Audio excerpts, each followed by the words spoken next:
여러분, 우리가 한번 이렇게 여쭤보면은, 가까이 계시면 제가 여쭤볼 터인데, 그냥 회중석에 앉은 채로 상상을 해 보십시오. 여러분 인생 가운데 언제가 가장 좋았던 성탄절이었나? 어떤 분은, 대부분 아마 그럴 것 같아요.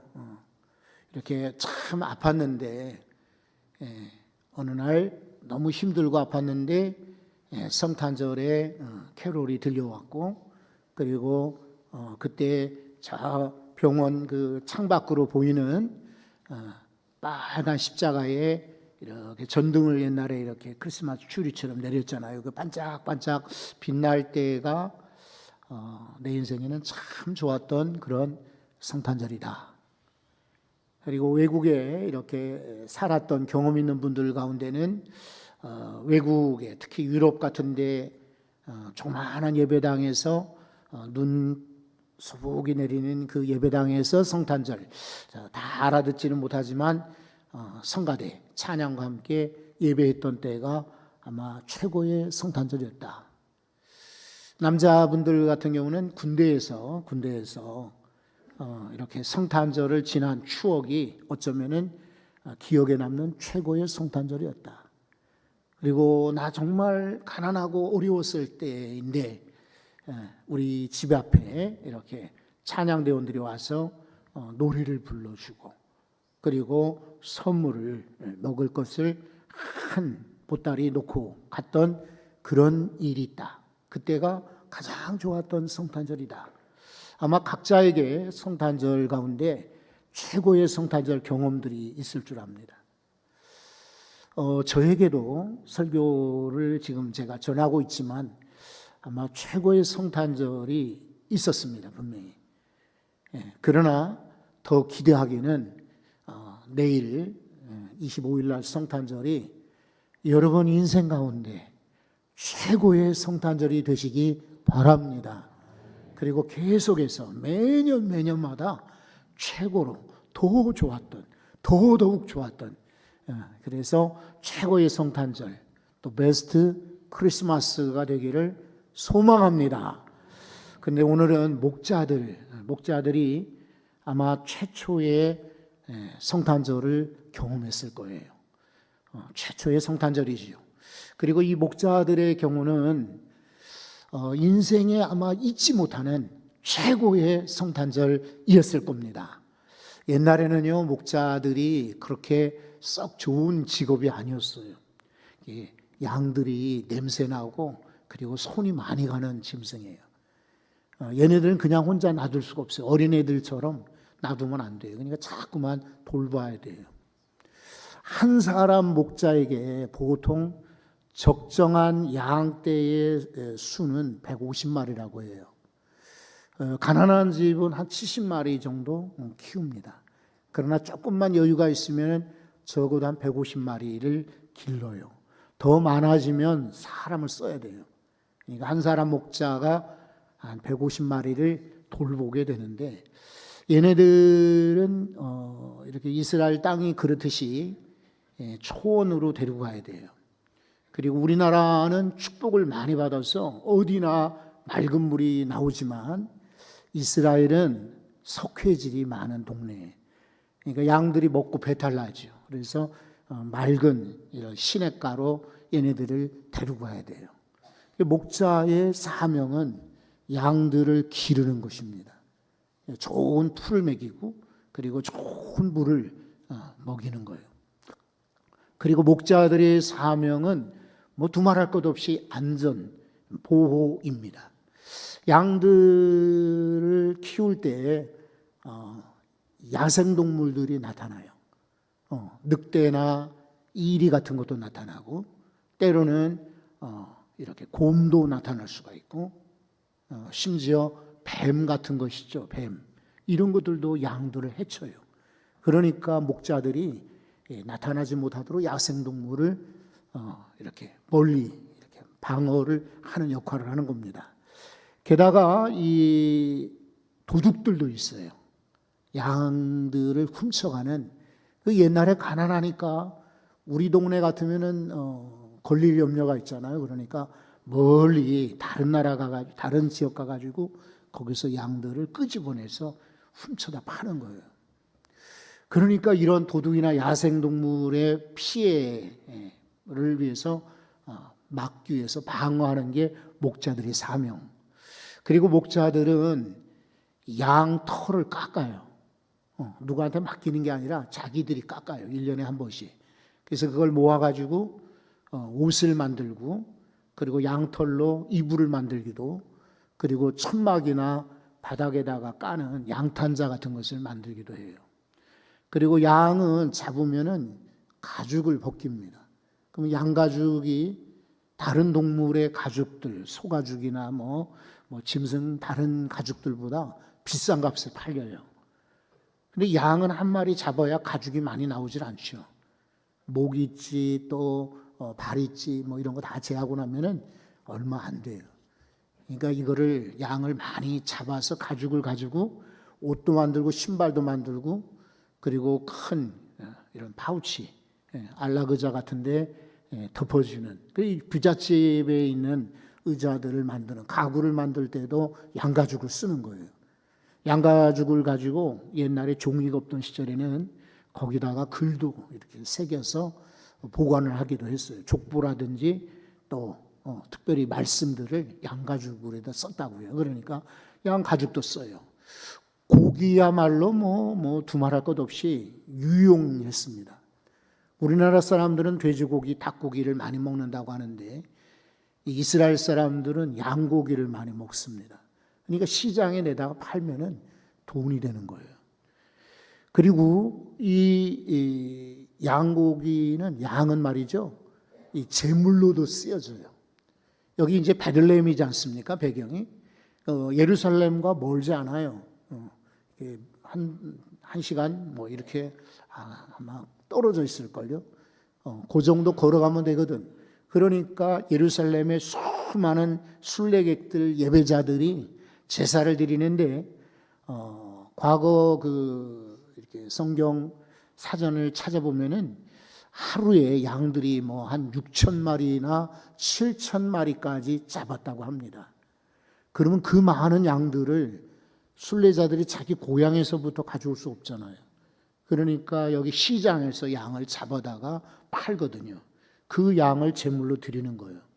그러니까 멀리서 가져오는 양보다 베들레헴 가까운 데서 조달하게 되면은 이게 훨씬 낫죠. 상품 가치도 좋고, 그리고 안전하고 깨끗하게 선물로 이렇게 제물로 드릴 수 있으니까. 그러니까 목자들이 일이 많죠. 지켜야지, 털 깎아야지, 가공해야지, 게다가 잘 길러가지고 품질도 좀 개량을 해야지. 목자들이 바빠요. 그런데 그 목자들에게 첫 번째 성탄의 소식이 들려진 겁니다. 놀랍죠? 그런데 오늘 8절을 한번 보시면 이 목자들이 보통 사람들이 아닌 거예요. 8절 한번 보십시오. 그 지역에, 베들레헴을 말합니다. 목자들이, 그 다음에 읽어보세요. 밤에 밖에서 자기 양떼를 지키더니. 아멘. 이 목자들의 특성, 목자들의 성실함, 목자들의 충성됨을 읽을 수가 있습니다. 물론 이 목자들이 그냥 양들은 밖에 놔두고 자기들은 집에 가서 잘 수 있어요. 그리고 나쁜 목자들은, 게으른 목자들은 친구들하고 어울려서 밤새 술 마시기도 하고 노름하기도 하고, 아니면은 그냥 너희들은 너희들끼리, 그리고 나는 다른 동네로 마실 갈 수도 있어요. 그런데 이 목자들은 밤에, 추운 날입니다. 이스라엘은 일교차가 심해요. 그래서 낮에는 꽤 더웠다가 밤에는 아주 추워져요. 그런데도 이 밤중에 자기 양떼를 지켰어요. 그것도 원격으로, 나는 실내에 따뜻한 데 있고 너희들은 밖에 있어. 그리고 모니터로 이렇게 CCTV로 보면서 문제 있나 살핀 게 아니라 실제로 그 양들과 함께 있는 거예요.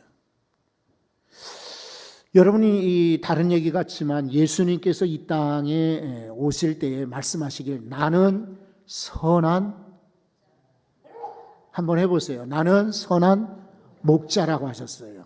이 말은 우리를 지켜주는 분이라 이런 말이에요. 그리고 우리와 함께 하시는 분, 우리에게 좋은 것으로 먹이시고 입히시는 분이에요. 이 목자거든요. 바로 예수님을 똑같이 닮은 목자들이 오늘 8절에 소개된 베들레헴 목자들인 거예요. 그러니까 이 사람들에게 성탄의 기쁜 소식이 들렸다. 여러분, 예나 지금이나 왜 사회에 문제가 많으냐? 자기 자리를 안 지키니까 그런 거예요. 한 이틀 전에 수원 그 터미널에 사고가 있었죠. 여자분이라고 해요. 뉴스를 보니까 이분 20년 동안 운전한 베스트 드라이버라고 합니다. 그러니까 무사고 운전자예요. 그런데 왜 사고가 났지? 이 터미널에서 길을 건너서 이제 가려고, 터미널에는 원래 뭐 수원이긴 하지라도 사람들이 많을 거 아니에요. 그런데 갑자기 버스가 와서 꽉 돌진하는 바람에 거기에 이제 할머니 한 분이 돌아가시고 17명이나 다쳤다 그랬어요. 학생들도 있고 젊은 분들도 계시고. 근데 이 병원에 이제 이 기사분도 병원에 입원해서 경찰에 가가지고 어떻게 사고 났느냐 물어보니까 여러분 들으셨죠? 이 기사가 이분이 손님이 거스름돈을 받아야 되는데 안 나오더라는 거예요. 그러니까 이 사람이 파킹을 해놓고 기아를 파킹으로 해놓고 일어나서 거스름돈을 주려고 자리를 떴어요. 근데 이게 생각이지 파킹이 놓은 게 아니라 그냥 드라이브 있는 채 뒤에 놓은 채로 그냥 일어선 거예요. 그러니까 차가 그냥 가지. 그러니까 급한 바람에 자리로 돌아와서 브레이크를 밟는다고 밟았는데 그만 그게 악셀레터입니다. 그러니까 꽝 달려가서 그렇게 많은 사람이 다치고 죽은 거예요. 자기 자리를 지켜야 돼요. 성도에게 자리가 있어요. 여러분이 일터에서 자기 자리가 있어요. 여러분이 어떤 사명을 맡았던 그 자리가 있어요. 그리고 예배하는 분들은 예배 자리를 지키셔야 돼요. 그래서 오늘도 나오셨죠. 내 평생 내 자리만큼은 내가 지킨다. 목자들처럼 밤에 자기 양 때는 내가 지킨다 라고 믿고 충성하시기 바랍니다. 그런 분들에게 최고의 성탄절을 허락하실 줄 믿습니다. 여러분 이제 9절을 한번 보십시오. 주의 사자가 곁에 서고 주의 영광이 그들을 두루 비춤에 크게 무서워하는지라. 이런 분들에게, 이 목자에게 주의 사자가 나타난 거예요. 여러분도 오늘 주의 사자를 만나시고 주의 사자의 음성을 들으시고 주의 사자의 축복의 말씀을 들으시기 바랍니다. 여러분 10절을 또 계속해서 보면은 천사가 이르되 무서워하지 말라. 보라 내가 온 백성에게 미칠, 그 다음에 읽어보세요. 큰 기쁨의 좋은 소식을 너희에게 전하노라. 아멘. 큰 기쁨의 좋은 소식을 너희에게 전하노라. 그러니까 우리가 이 성탄절이 최고의 성탄절이라는 것은 선물을 많이 받아서가 아니고, 물론 아이들에게는 선물도 중요하지요. 또 우리가 아주 유명한 성가대, 아주 웅장한 성가대의 칸타타를 들어서만이 아니라 우리가 사람을 만나려고 그래서 최고의 성탄절이 아니라 최고의 성탄절은 큰 기쁨의 좋은 소식을 듣는 거예요. 여러분 모두 정말 내일 최고의 성탄절을 경험하십시오. 내일 오셔서 큰 기쁨의 좋은 소식을 다시 한번 들으시기 바랍니다. 이 소식이 여러분의 인생을 바꾸고 여러분의 인생을 복되게 하며 여러분의 인생 가운데 놀라운 역사를 일으킬 줄 믿습니다. 계속해서 이제 우리는 11절 순서가 되었습니다. 11절은 한번 다 같이 읽어봅시다. 오늘 다윗의 동네에 너희를 위하여 구주가 나셨으니 곧 그리스도 주시니라. 아멘. 오늘입니다. 오늘. 다음에 성탄절 좋은 날 맞지 아니고 오늘 다윗의 동네 이 베들레헴을 말하죠. 너희를 위하여 구주가 나셨으니, 구주 바로 구세주라는 말입니다. Savior, 구세주. 예수 그리스도의 역할을, 바로 사명을 소개하고 있습니다. 예수님은 왜 이 땅에 오셨나? 바로 구주가 되시기 위해서 오신 것입니다.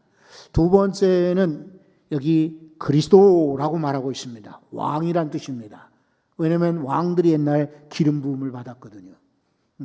그리스도, 바로 왕이신 예수님이라 이런 말이에요. 그리고 그분은 주이시다라고 말하고 있어요.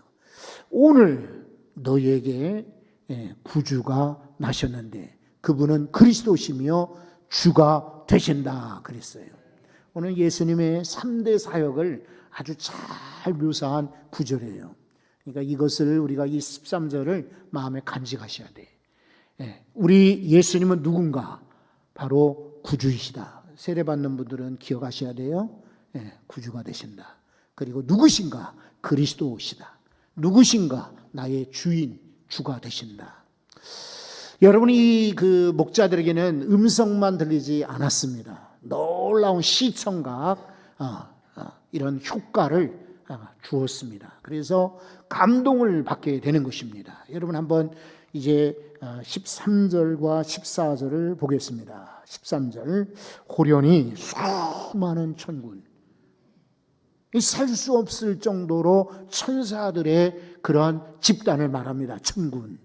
그리고 그 천사, 메시지를 전했던 천사와 함께 하나님을 찬송하여 이르되, 아주 놀라운 그런 찬양으로 정말 놀라운 그런 빛이 비추고 수를 셀 수 없을 만큼 엄청난 그런 많은 그런 천사들의 노랫소리가 들리는 것입니다.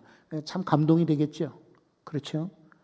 그리고 14절에 보면 찬송의 주제가 두 가지가 있습니다. 어쩌면 이것은 우리 인생의 주제이기도 하고, 어쩌면 이것은 내 평생의 소원이며 살아가는 이유여야 합니다. 첫 번째는 하나님께 영광이요. 그렇죠. 우리 인생의 목적이 뭐냐? 하나님께 영광 아니겠습니까? 그럴 때 하나님이 우리를 복되다고 말씀하여 주십니다. 또 하나 사명이 있는데 그것은 내 인생의 목적이기도 하고 내가 사는 이유이기도 한데 세상의 평화입니다.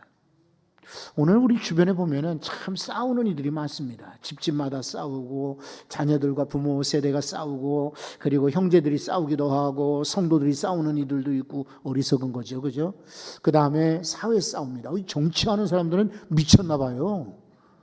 왜 이렇게 싸우는지 몰라요, 지금. 좋은 이야기는 거의 없어요. 그냥 국민들을 위해서 정말 애쓰고 노력하고 이런 분들은 몇 분 보이지 않는 것 같아요. 몰라요. 그런 분들은 뉴스에 안 나오니까 워낙 착한 분들은 잘 안 보이는지 모르지만 가끔 뉴스를 보면은 참 제가 보다가 채널을 바꿉니다. 그럴 정도로 싸우는 모습만 보여지요. 그죠? 그러나 여러분, 우리 인생의 목적은 첫째는 하나님께 영광, 두 번째는 세상 사람들과 평화하는 것입니다. 이런 메시지, 찬양을 들을 때 이 목자들에게는 일생 잊지 못하는 최고의 성탄절이 된 것입니다. 오늘 여러분, 우리도 이 목자들처럼 정말 인생의 최고의 성탄절, the best, 그냥 베스트가 아니고 the best, 최고의 크리스마스가 되기를 축복합니다.